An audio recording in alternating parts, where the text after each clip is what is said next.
Hello everyone, I Kuldeep Sharma welcome you all to today's session of most important topic where we usually cover an important topic from this particular week or this particular month. And today's topic, which is an important topic for this week, comes out from a Supreme Court judgment, not exactly a judgment, but a Supreme Court proceeding going on where the simple question is whether you can be punished for offering a bribe also. And the context of this particular topic is that there is a case ongoing in Supreme Court wherein the court has to decide that if a particular person, a private person or a common man is offering a bribe to, let's say, a police officer, and the police officer has rejected the bribe offer, in that case, can the person who is offering a bribe, can he be tried under the Prevention of Corruption Act or not? And here we are going to understand a specific amendment brought in the year 2018. And let's say if this particular offense has taken place before 2018 and the trial is going on ongoing right now, can this would amount to an offense, or what is the situation exactly after 2018? So इस particular question के साथ आज हम इस particular topic को discuss करेंगे. So simple question is, can you be punished for offense offering a bribe? But before we discuss this particular question, before we answer this particular question, let's try to understand what exactly is bribe. So bribe is an act of offering, giving, or receiving. So always remember, bribery is not just when you give it to someone, but if someone is also receiving, that is also a criminal act of bribery in India. Or soliciting something of value as a means of influence. Soliciting something of value basically means that you are asking for something. As of now, the act of bribery in itself has not taken place, but you are soliciting or you are asking that you want something for this particular bribe as a bribe. So in that case also it would amount to offense of bribery as a means to influence the action of an individual in a position of power or authority, which basically means कि government में कोई person power में या कोई government official है. और यहां पे हम गवर्नमेंट वर्ड यूज नहीं करते हैं प्रिवेंशन ऑफ करप्शन एक्ट में, हम वर्ड यूज करते हैं पब्लिक सर्वेंट. और पब्लिक सर्वेंट कौन होता है, ये भी एक स्पेसिफिक क्वेश्चन होता है आपके लिए जो आज हम कवर करेंगे. So again I repeat, bribery is either giving, receiving and even offering. So as of now अगर सामने वाले ने एक्सेप्ट नहीं करा, आपने ऑफर कर दिया तो भी ये ब्राइबरी. और यहां पे सामने वाला कुछ दे नहीं रहा, आपने सॉलिसिट करा है, you are asking for something, in that case also that would also amounts to offense of bribery. अब ये जो पर्टिकुलर डेफिनेशन है, this is not exactly given anywhere in the law, but this is a definition which has evolved over time through different case laws, because आपके different high court, supreme court ने कुछ judgements दिए हैं, उस basis पे हमने bribery को इस तरीके से डिफाइन करा है, where in there is a particular person who is trying to influence a person who is in the position of power और अथॉरिटी. पोजिशन ऑफ पावर और अथॉरिटी में कोई पर्सन है, उसको इन्फ्लुएंस करने के लिए हम ये पर्टिकुलर एक्ट करें, that is bribery. Now what exactly is the legal framework to fight corruption? तो इंडिया में पहले आपके ब्राइबरी से फाइट या करप्शन से फाइट करने के लिए कोई स्पेसिफिक लॉ नहीं था. It was majorly your IPC, Indian penal code, जिसके कुछ स्पेसिफिक सेक्शन थे. For example, there was section 161 in IPC, 165 in IPC, 165A in IPC, जो मेजरली आपके गवर्नमेंट ऑफिशियल या पब्लिक सर्वेंट्स के साथ अगर कोई ब्राइबरी ऑफेंस होता था, उस पर्टिकुलर कंटेक्स्ट या उस पर्टिकुलर क्वेश्चन से डील करते थे. Okay, but in the year 1988 सितंबर 88 के अंदर में हमने एक स्पेसिफिक लॉ यहां पे इनेक्ट करा. The name is prevention of corruption act, also known as PCA, prevention of corruption act और पीसीए 1988. और ये स्पेसिफिकली सिर्फ और सिर्फ डील करता है आपके पब्लिक करप्शन से. पब्लिक करप्शन से यहां मतलब है जहां पे गवर्नमेंट ऑफिशियल्स या गवर्नमेंट रिलेटेड ऑफिशियल्स जो हैं आपके, या गवर्नमेंट के वर्क्स जो होते हैं, वहां पे अगर कोई करप्शन होता है, सिर्फ उन स्पेसिफिक केसेस से डील करने के लिए हमने ये प्रिवेंशन ऑफ करप्शन एक्ट करा.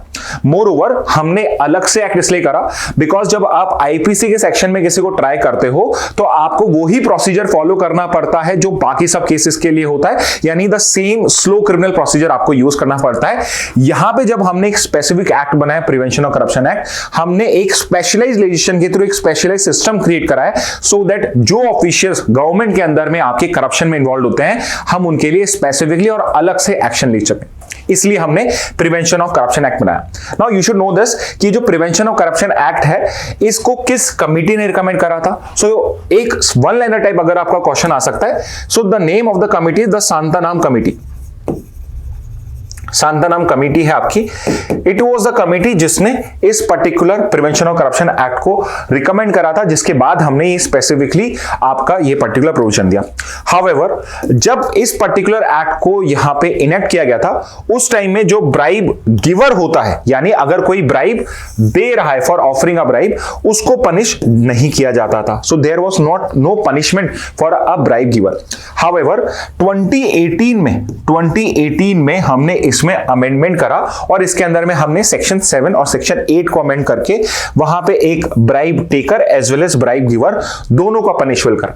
So the current situation is कि अगर कोई पर्सन, कोई भी प्राइवेट पर्सन, चाहे वो गवर्नमेंट ऑफिशियल नहीं हो, अगर वो किसी पब्लिक ऑफिशियल को ब्राइब देता है तो दैट ही और she is as guilty as the bribe taker also. तो पब्लिक ऑफिशियल के साथ वो पर्सन भी उतना ही लायबल है, उतनी ही पनिशमेंट के लिए लायबल है जितना वो पर्टिकुलर पब्लिक ऑफिशियल है। So remember this. अब सिचुएशन ऐसी हो चुकी है कि दोनों जो ब्राइब टेकर है, ब्राइब गिवर है, वो आपके पनिशेबल है। तो 2018 के बाद अगर आपसे कोई पूछे ये कि can you be punish for offering a bribe, the answer would be yes. Obviously there is some exception जहां पे आपको कुछ लीवे मिल जाता है, आपको प्रोटेक्शन मिल जाता है। लेट्स से कि यहां पे जो पब्लिक ऑफिशियल है वो आपको फोर्स कर रहा है ब्राइब देने के लिए, and because you are in a such a situation, you can not help out of that particular situation. तो उस पर्टिकुलर सिचुएशन में कोर्ट जो होते हैं आपको आपके अगेंस्ट में कोई भी केस फाइल नहीं करते हैं, या आपको अगेंस्ट में कोई भी क्रिमिनल एक्शन नहीं लिया जाता है। ठीक है। सो बिकॉज हमें ये पर्टिकुलर कंडीशन समझनी है कि कब होता है, तो उसके लिए हम एक बार प्रिवेंशन ऑफ करप्शन एक्ट के इंपॉर्टेंट प्रोविजन कौन से हैं उन पे गो थ्रू करेंगे। तो इसमें सबसे इंपॉर्टेंट या सबसे पहला प्रोविजन जिस पे हमें फोकस करना है, that is the definition of public servant. And why do we have to define public servant? Because prevention of corruption act तभी लगता है जब ये करप्शन का एलिगेशन है वो एक पब्लिक सर्वेंट के अगेंस्ट हो। लेट्स से कि आप एक प्राइवेट कंपनी में काम करते हैं और वहां पे जो एचआर है, रिक्रूटर है, वो पर्टिकुलरली आपसे कुछ करप्शन के नाम पे आपको हायर करने के लिए आपसे 10,000 या 20,000 की ब्राइब मांगता है। क्या अब यहां पे क्वेश्चन ये आता है कि let's say private company, let's say Infosys, TCS, क्या वहां का जो एचआर है, क्या आप उसके अगेंस्ट में, पीसी अगेंस्ट में केस फाइल कर पाओगे? The answer would be no, simply because कि ऑब्वियसली वो गवर्नमेंट ऑफिशियल नहीं है, बट वो पब्लिक सर्वेंट की डेफिनेशन में नहीं आता है। मोर ओवर उस पर कोई भी क्रिमिनल ऑफेंस फाइल नहीं हो सकता है, बिकॉज मेजरली जितने भी आपके लॉज हैं वो आपके पब्लिक सर्वेंट से डील करते हैं, करप्शन बाय पब्लिक सर्वेंट से डील करते हैं। सो इट इज पॉसिबल कि इन्फोसिस हैं, ये सब हैं, ये जो कंपनीज हैं, ये अपने लॉज, अपने रूल्स एंड रेगुलेशंस के अंदर में उसको फायर कर दें, उसके अगेंस्ट में एक्शन ले ले, उसके अगेंस्ट में कुछ करप्ट एक्ट का केस भी फाइल कर दें।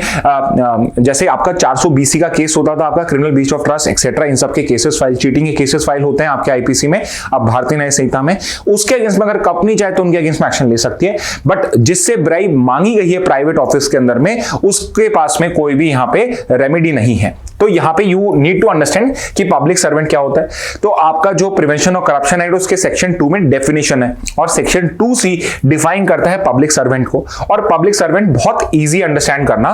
तो पब्लिक सर्वेंट की डेफिनेशन के अंदर में जितने भी गवर्नमेंट एम्प्लॉय हैं, चाहे वो सेंटर के हो, चाहे स्टेट के हो, चाहे लोकल गवर्नमेंट के हो, सिंपली अगर आपको एक आइडिया लगाना है कि कौन होगा, तो वो सारे इसमें इन्वॉल्व होंगे। तो एक बार अगर हम डेफिनेशन देखें, so all the government employees, centre, state और PSUs।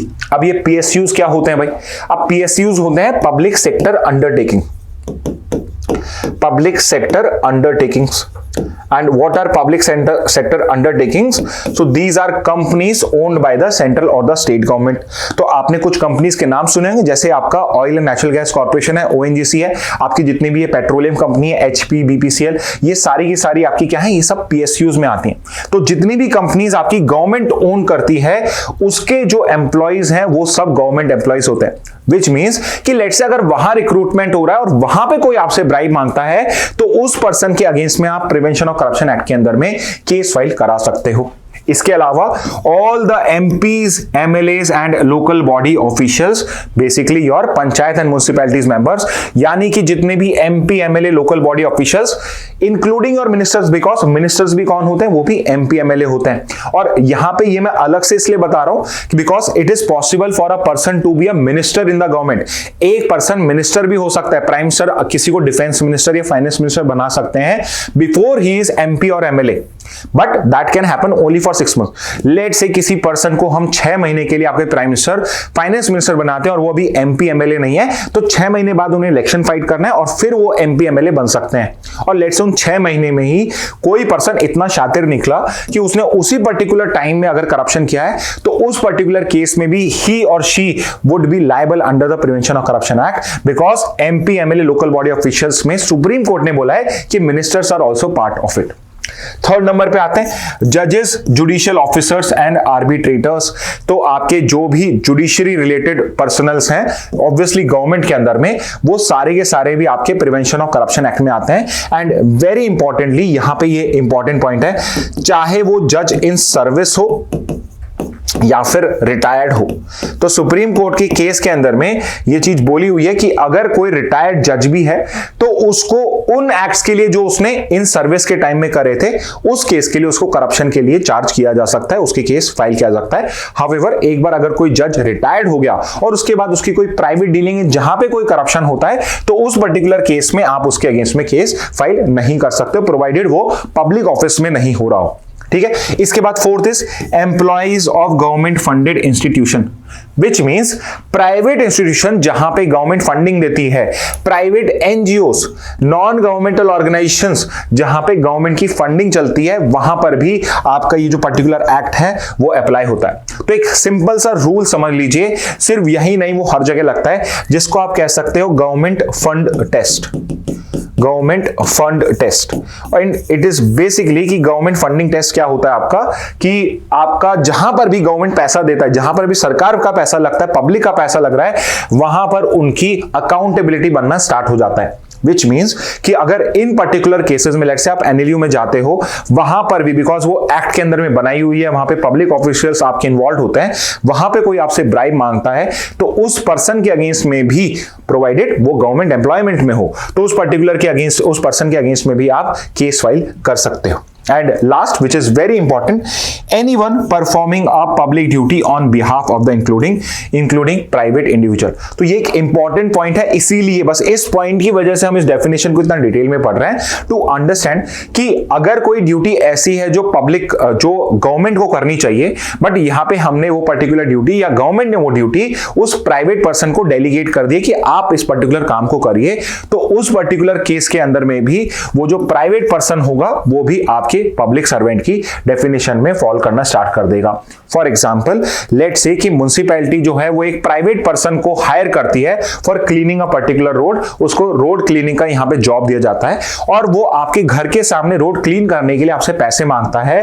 तो यूजुअली छोटी अमाउंट होती है और हम इस चीज को कंसीडर नहीं करते हैं, बट वो जो पर्टिकुलर पर्सन आपसे ब्राइब मांग रहा है, चाहे वो एक प्राइवेट ठेकेदार हो, उस पर्सन के अगेंस्ट में भी आप केस फाइल कर सकते हो। इसको एक और कचरे की जगह अगर आप रोड कॉन्ट्रैक्टर की बात करो, तो उस पर्टिकुलर केस में भी अगर वो आपके घर के आगे रोड अच्छी बनाने के लिए किसी भी रीजन से कुछ अगर आपसे अमाउंट मांगता है, सॉलिसिट करता है, तो उस पर्टिकुलर केस में भी वो जो पर्सन होगा उसके अगेंस्ट में आप प्रिवेंशन ऑफ करप्शन एक्ट में केस फाइल कर सकते हो, because that is a person who is performing a public duty on behalf of the government. So remember, private person भी पब्लिक सर्वेंट की डेफिनेशन में फॉल कर सकते हैं, provided they are doing something which the government is supposed to do. And moreover, employees of government funded institutions, वो सारे, चाहे वो एजुकेशन, हेल्थ या किसी भी सेक्टर में बिलोंग करते हो, उनके अगेंस्ट में भी आप केस फाइल कर सकते हो।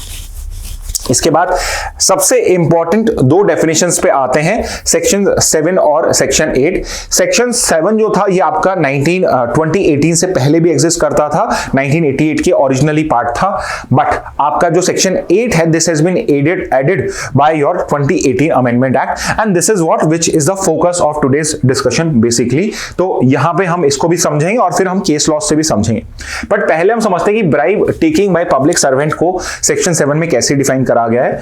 So public servants who demand और एक्सेप्ट, तो आपने अगर डिमांड कर ली, चाहे वो फुलफिल नहीं हो, और आपने अगर एक्सेप्ट करी है, लेट्स से कि सामने वाला अपनी मर्जी से कुछ आपको देना चाहता है, but that is illegal gratification.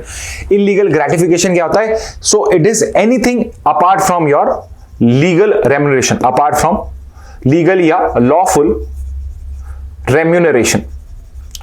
So lawful remuneration में आ गए आपकी सैलरी, आपको कोई भी अलाउंसेस मिल रहे हैं, आपको कोई कार सर्विसेज एक्सेट्रा सर्विसेज मिल रही हैं, वो सारी की सारी के अलावा जो बाय लॉ आपको मिलता है, उसके अलावा कोई भी अगर आपको एक्स्ट्रा पेमेंट मिल रहा है या कोई गिफ्ट मिल रहा है, वो सब इलीगल ग्रेटिफिकेशन की डेफिनेशन में फॉल करेगा।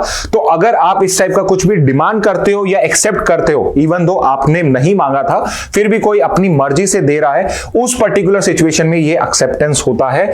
फॉर परफॉर्मिंग और abstaining from performing their official duties are liable for punishment. तो यहां पे कोई काम करने के लिए या कोई काम जो आपकी ड्यूटी उसको नहीं करने के लिए आप अगर कुछ भी अमाउंट या इलीगल ग्रेटिफिकेशन लेते हो, that is the offence of bribe taking. तो ये ब्राइब टेकिंग का ऑफेंस बन जाता है अंडर सेक्शन 7। अब यहां पे जुडिशियल इंटरप्रिटेशन क्या रही है कि यहां पे demand and acceptance of a bribe must be prove for a conviction under section 7 of the PCA. तो यहां पे सुप्रीम कोर्ट ने ये बोला है कि इस पर्टिकुलर केस के अंदर में अगर आपको सेक्शन 7 में केस फाइल करना है, आपको यहां पे डिमांड और एक्सेप्टेंस दोनों चीजें प्रूव करनी पड़ेंगी अगर आपको किसी पर्सन को कन्विक्ट करना है।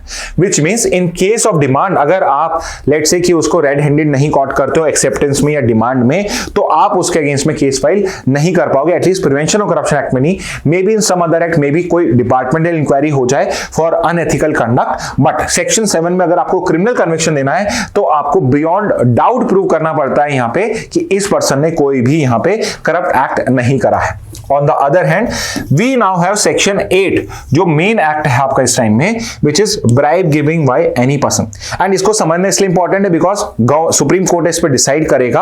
ऑल्दो जो सिचुएशन है बहुत क्लियर है कि किस साइड में सुप्रीम कोर्ट डिसाइड करने वाला है, बट स्टिल इसकी अंडरस्टैंडिंग आपके लिए इंपॉर्टेंट है फॉर लीगल रीजनिंग ऑल्सो। तो सेक्शन एक्ट क्या कहता है? The 2018 amendment has made bribe giving a punishable offence. So I have already told you this, 2018 में जो अमेंड हुआ है उसमें हमने स्पेसिफिकली ब्राइब गिवर को भी कराया। तो क्वेश्चन ये आता है कि 2018 से पहले जो ब्राइब गिवर होता था, क्या उसके अगेंस्ट में कोई केस फाइल नहीं होता था? तो उसको भी हम समझेंगे। This provision aims to hold individuals accountable for attempting to influence public officials illegally.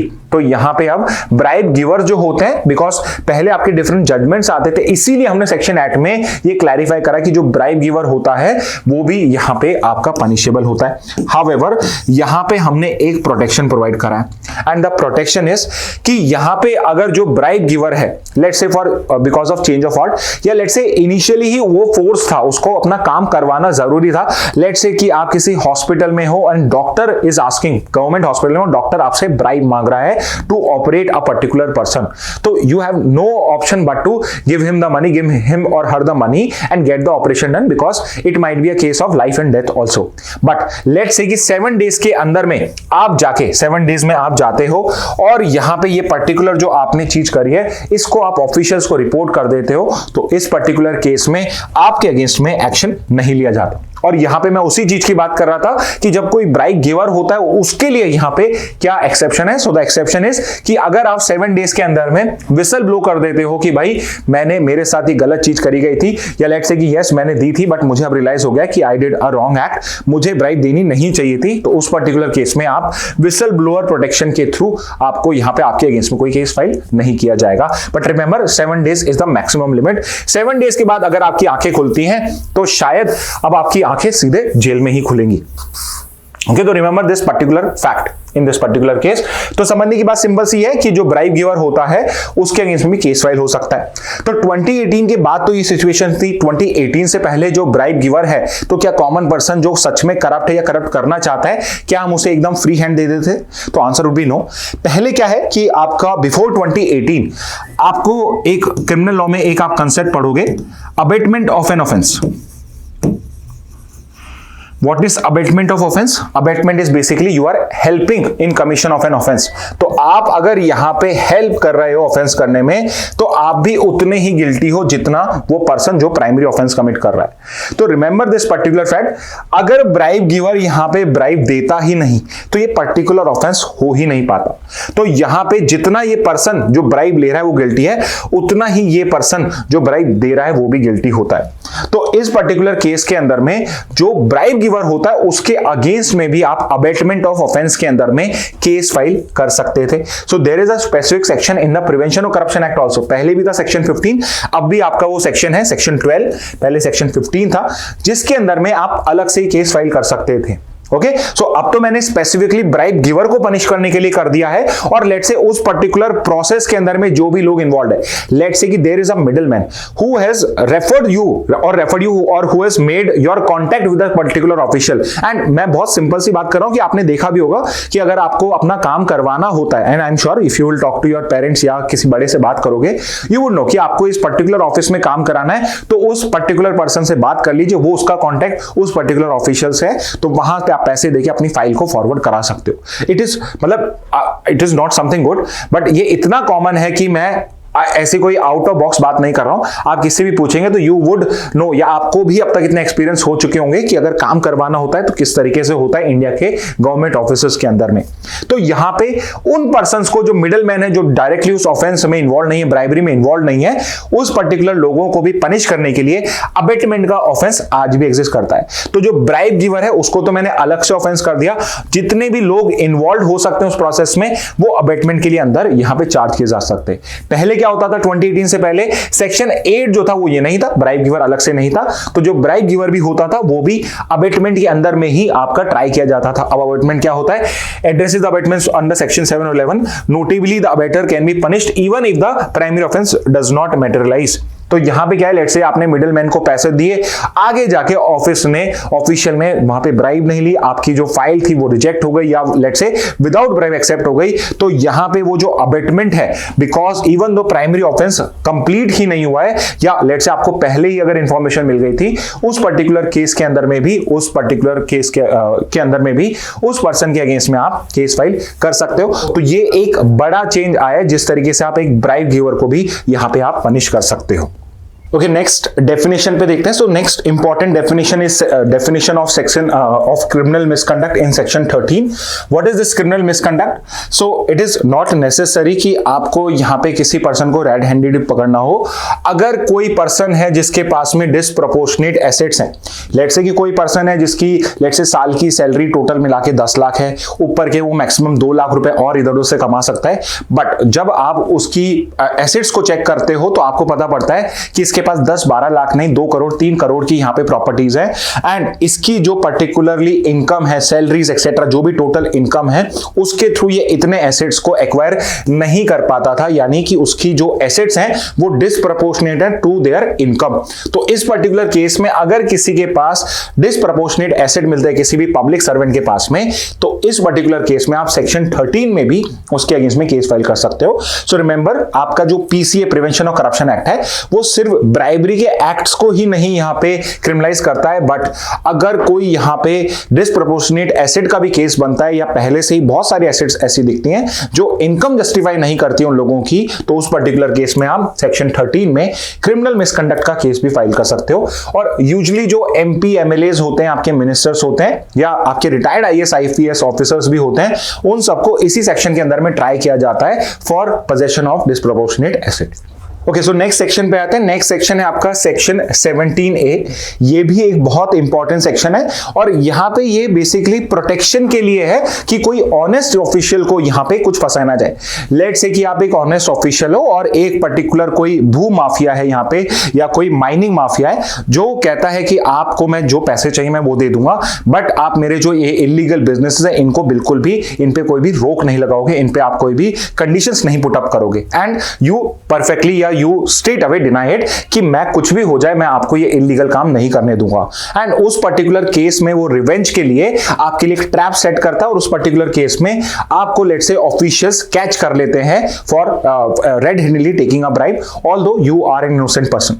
तो यहां पे because you are an innocent person, और गवर्नमेंट को भी शायद ये आइडिया है कि आप इस टाइप से ब्राइब नहीं ले सकते हो, या गवर्नमेंट भी आपको या हर किसी पब्लिक ऑफिशियल को कुछ एक डिफेंस प्रोवाइड करना चाहती है, एक शील्ड प्रोवाइड करना चाहती है ऑनेस्ट ऑफिसर्स को बचाने के लिए। So there is a requirement कि अगर प्रिवेंशन ऑफ करप्शन एक्ट के अंदर में आपको किसी की अगेंस्ट में अगर कोई एक्शन लेना है तो उससे पहले एप्रोप्रिएट गवर्नमेंट से अप्रूवल लेनी पड़ती है, विच मींस कि अगर आप एक सेंट्रल गवर्नमेंट के एम्प्लॉय हो तो सेंट्रल गवर्नमेंट से, अगर आप स्टेट गवर्नमेंट के एम्प्लॉई हो तो स्टेट गवर्नमेंट से, या आप एक पर्टिकुलर जुडिशरी में जॉब करते हो, जिस भी आप पर्टिकुलर डिपार्टमेंट में वर्क करते हो, जो डिपार्टमेंट जिस पर्टिकुलर गवर्नमेंट के अंदर में आता है उससे आपको अप्रूवल मिल जाएगी। उसी के बाद में आपके अगेंस्ट में इन्वेस्टिगेशन करी जा सकती है। So there is a requirement of prior sanction for investigation also. Let's say यहां पे इन्वेस्टिगेशन कंप्लीट हो जाती है दोनों साइड से, जो पर्टिकुलर पब्लिक सर्वेंट है उसने अपने आर्गुमेंट्स दिए, सामने वाली टीम ने अपने आर्गुमेंट्स दिए। अब बात आती है कि यहां पे अब हमें ट्रायल प्रोसेस या कोर्ट प्रोसेस स्टार्ट करना है। तो रिमेंबर, इस पर्टिकुलर केस में भी आपको प्रोसिक्यूट करने से पहले आपको फिर से गवर्नमेंट का अप्रूवल लेना पड़ेगा। यानी यहां पे 2 स्टेज का आपको डिफेंस प्रोटेक्शन दिया हुआ है फॉर ऑनेस्ट ऑफिशियल्स कि इन्वेस्टिगेशन के अंदर में भी आपको प्रायर गवर्नमेंट अप्रूवल चाहिए, और यहां पे आपको प्रोसिक्यूशन से पहले भी, ट्रायल प्रोसेस स्टार्ट करने से पहले भी आपको फिर से गवर्नमेंट का यहां पे परमिशन रिक्वायर्ड होगा। इसके बाद पेनल्टीज क्या है? तो आपकी जो पेनल्टीज है सेक्शन 7, सेक्शन 8, 13 के अंदर में मिनिमम 3 ईयर्स से लेके maximum 10 years along with a fine. तो यूजुअली जो आपके कोर्ट्स होते हैं उसके पास पनिशमेंट में क्या ऑप्शन होता है कि वो मिनिमम 3 साल की आपको इम्प्रिजनमेंट दे सकता है, मैक्सिमम अप टू 10 ईयर्स भी हो सकती है along with a fine, and as well as जितने भी आपके डिस्प्रपोर्शनेट एसेट्स हैं उनको भी सीज कर लिया जाता है। तो वो जो आपका इल गॉटन मनी है वो सब तो आपका जो गवर्नमेंट है वो भी ले ही लेगी, उसके अलावा अलग से आपके ऊपर पे फाइन भी लगाया जाएगा। ओके, नेक्स्ट आते हैं आपके नोटेबल सुप्रीम कोर्ट जजमेंट कौन से हैं। सो आपका ये एक इंपॉर्टेंट केस है Neeraj Dutta versus state.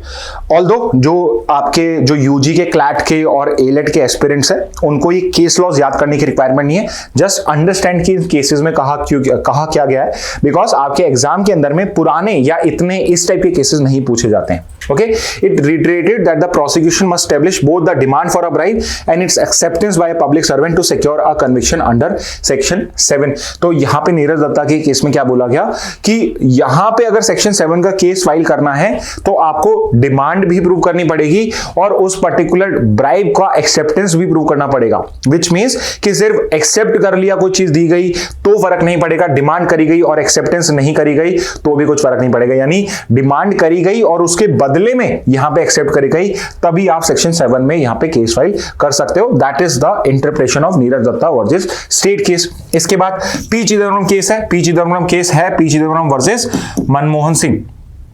Okay, that Subramanian Swamy case. P Chidambaram case है जिसमें सुप्रीम कोर्ट ने बोला कि क्रिमिनल मिसकंडक्ट प्रोविजन जो है वो अब्यूज ऑफ पावर, ब्राइबरी को भी डील करते हैं। तो अगर कोई क्रिमिनल मिसकंडक्ट का किसी भी केस फाइल करना है, अगर किसी पर्सन ने अपने पावर को अब्यूज करा, यानी उसने यहां पे किसी को इल गॉटन यहां पे बेनिफिट प्रोवाइड करा, इररिस्पेक्टिव उसने कोई ब्राइब नहीं ली उस चीज के लिए। फॉर एग्जांपल कि लेट से एक पर्सन है, पब्लिक सर्वेंट है, वो अपने सन इन लॉ को कोई बेनिफिट प्रोवाइड कर रहा है। अब यहां पे वो उसके लिए हो सकता है कुछ गुड जेस्चर हो इसलिए कर रहा हो, इस पर्टिकुलर केस में भी वो अब्यूज ऑफ पावर होगा, because it is something which is not accepted from a government official. तो ये भी क्रिमिनल मिसकंडक्ट की डेफिनेशन में फॉल करना स्टार्ट करेगा। ऑब्वियसली ब्राइबरी के केसेस तो इसमें फाइल करेंगे ही। ओके, नेक्स्ट पे आते हैं Kishore Khanchand Wadhwani versus state of Maharashtra. अब ये जो पर्टिकुलर आपका जजमेंट है 2019 का by the Bombay high court, यहां पे बॉम्बे हाई कोर्ट ने बोला कि अगर 2018, तो ये जो पर्टिकुलर केस है ये 2014 का केस था, जब ब्राइबरी का जो एक्ट था वो 2014 में हुआ, यानी 2018 वाला अमेंडमेंट नहीं हुआ है, यानी ब्राइब गिवर जो है उसको अभी तक हमने अलग से यहां पे पनिशेबल नहीं करा है। तो इस पर्टिकुलर केस के अंदर में सुप्रीम कोर्ट, आपके बॉम्बे हाई कोर्ट ने क्या बोला, merely offering a bribe did not constitute an offence. तो यहां पे कोर्ट ने क्या बोल दिया कि 2018 से पहले अगर आपने एक पब्लिक ऑफिशियल को ब्राइब ऑफर करी और उसने उसी टाइम में उस ब्राइब के लिए मना कर दिया, तो अभी तक आपका अबेटमेंट का जो ऑफेंस होता है वो भी नहीं बना है, unless the bribe is accepted. तो अगर सामने वाला ब्राइब का ऑफर एक्सेप्ट कर लेता तो जो ब्राइब गिवर है उसको भी आप अबेटमेंट के अंदर में केस फाइल कर सकते थे, बट बिकॉज आपने ऑफर किया और सामने वाले ने एक्सेप्ट ही नहीं करा उस पर्टिकुलर ब्राइब को, तो अभी तक ब्राइब का यहां पे ऑफेंस नहीं बिना है। और ये प्री 2018 प्रोविजन के बेस पे है कि जहां पे हमने ब्राइब गिविंग को एक्सप्लिसिटली अबेटमेंट का पार्ट नहीं माना है। ओके बट इसके अलावा we have another case Ghanshyam Agarwal versus a state. ये केस भी आपका 2018 से पहले का, डू नॉट थिंक ये 2020 में केस हुआ है। ब्राइबरी का एक्ट कब हुआ था? 2018 से पहले हुआ था, तो उस पे 2018 से पहले वाला लॉ ही लगेगा। इस पर्टिकुलर केस के अंदर में सुप्रीम कोर्ट ने क्या बोला कि अगर कोई पर्सन यहां पे ब्राइब ऑफर भी करता है, इररिस्पेक्टिव ऑफ द फैक्ट कि यहां पे वो ब्राइब का ऑफर एक्सेप्ट नहीं किया गया है, एक्सेप्टेंस नहीं हुआ है, तो भी वो पर्टिकुलर पर्सन अबेटमेंट की डेफिनेशन में फॉल करेगा under section 12 of the act. तो यहां पे आपका बॉम्बे हाई कोर्ट है जो कहता है कि भाई 2018 से पहले ब्राइब गिवर जो है, अगर ब्राइब एक्सेप्ट ही नहीं हुई तो उस पर्टिकुलर केस में mere offer of bribe would not constitute offence of abetment, because जो प्राइमरी ऑफेंस है वो कुछ हुआ ही नहीं है। दूसरी ओर यहां पे आपका मद्रास हाई कोर्ट है जिसने 2020 में जजमेंट दिया घनश्याम अग्रवाल में कि as soon as you have made an offer of bribe, ये this is enough to constitute abetment, चाहे सामने वाला उसे एक्सेप्ट करे या ना करे। और यहां पे सुप्रीम कोर्ट ने रेफरेंस लिया आईपीसी सेक्शन का कि जो आईपीसी के सेक्शन थे जिनकी जगह हमने प्रिवेंशन ऑफ करप्शन एक्ट बनाया है, उसके अंदर में भी अबेटमेंट जो होता था वो इस तरह से ब्राइब गिवर को भी पनिश करता था, तो इस पर्टिकुलर केस में भी करेगा। तो बिकॉज यहां पे आपके दो कॉन्ट्राडिक्टरी जजमेंट है और ये तो दो बड़े थोड़े केसेस हैं, अदरवाइज आपके हाई कोर्ट्स के अंदर में ऐसे बहुत सारी कंफ्लिक्टिंग जजमेंट है कि अगर कोई ब्राइब गिवर है और यहां पे ऑफेंस ऑफ ब्राइब कंप्लीट ही नहीं हुआ तो क्या हम उस पर्सन के अगेंस्ट में केस फाइल कर सकते हैं या नहीं कर सकते। इसके अलावा there is another case CBI versus Shashi Balasubramanian, 2022 का केस है। अब ये जो पर्टिकुलर केस है ये 2018 के अमेंडमेंट के बाद हुआ था। ये पर्टिकुलर जो एक्ट है या ऑफेंस है ये 2018 के बाद हुआ था, तो इसके बाद में हमें कोई भी डाउट नहीं है 2018 के बाद अगर ब्राइब दी जाती है और वो चाहे ब्राइब का एक्ट भी कंप्लीट नहीं होता है, चाहे ब्राइब टेकर हो या ब्राइब गिवर हो, दोनों के दोनों यहां पे लायबल हो जाएंगे। सो रिमेंबर दिस कि 2018 के बाद अमेंडमेंट के बाद चाहे ब्राइब टेकर हो चाहे ब्राइब गिवर हो, दोनों को दोनों के अगेंस्ट में यहां पे आप ऑफेंस का केस फाइल कर सकते हो। ओके आगे मूव करते हैं। So what is the broader legal and regulatory framework in this particular case? So yes we have prevention of corruption act, but we have other acts also जिसके अंदर में हम जो करप्शन के केसेस होते हैं, इस टाइप के जो इलीगल या क्रिमिनल मिसकंडक्ट होते हैं, उनको हम पब्लिक ऑफिशियल के अगेंस्ट में आप एक्शन ले सकते हो। तो एक इंपॉर्टेंट एक्ट है आपका पीएमएलए एक्ट और prevention of money laundering act, जिसके अंदर में हम मनी लॉन्ड्रिंग को प्रिवेंट करते हैं। मनी लॉन्ड्रिंग क्या होती है? बेसिकली कि आप कपड़े साफ करने के लिए, similarly money laundering is an act जिसके अंदर में आप ब्लैक मनी या इलीगल गॉटल मनी को आप यहां पे वाइट कर रहे हो, या अदर वर्ड्स में इलीगल अर्न मनी है उसको आप लीगल बना रहे हो। Okay so this is what is the definition of your money laundering. तो यहां पे जो प्रोसीड्स ऑफ क्राइम है इट इज एक्सपेक्टेड कि वो भी करप्शन में यहां पे यूज ना हो। सो अगर मनी लॉन्ड्रिंग के केस के अंदर में भी कोई पब्लिक ऑफिशियल इन्वॉल्व होता है तो उस पर्टिकुलर केस में भी आप करप्शन का केस फाइल कर सकते हो। Apart from it companies act 2013 है, जो आपके प्राइवेट कंपनीज हैं, अगर उसके अंदर में भी कोई फ्रॉड होता है, उसमें कोई फ्रॉड होता है या फिर यहां पे कोई चीटिंग का केस होता है, तो भी आपके पास में रेमेडी है, not under the prevention of corruption act but under the companies act also. तो यहां पे अगर कोई कंपनी फ्रॉड करती है, चीटिंग करती है, या कंपनी के ऑफिशियल्स यहां पे चीट करते हैं, कंपनी को भी चीट करते हैं, तो वो जो कंपनी है वो कंपनीज एक्ट के अंदर में भी उनके अगेंस्ट में क्रिमिनल एक्शन फाइल कर सकती है। थर्ड पे आते हैं बेनामी transaction act. What is a बेनामी प्रॉपर्टी? तो बेनामी ट्रांजेक्शन प्रोहिबिशन एक्ट जो है, बेनामी प्रॉपर्टीज को यहां पे काउंटर करने के लिए हमने क्रिएट करा है।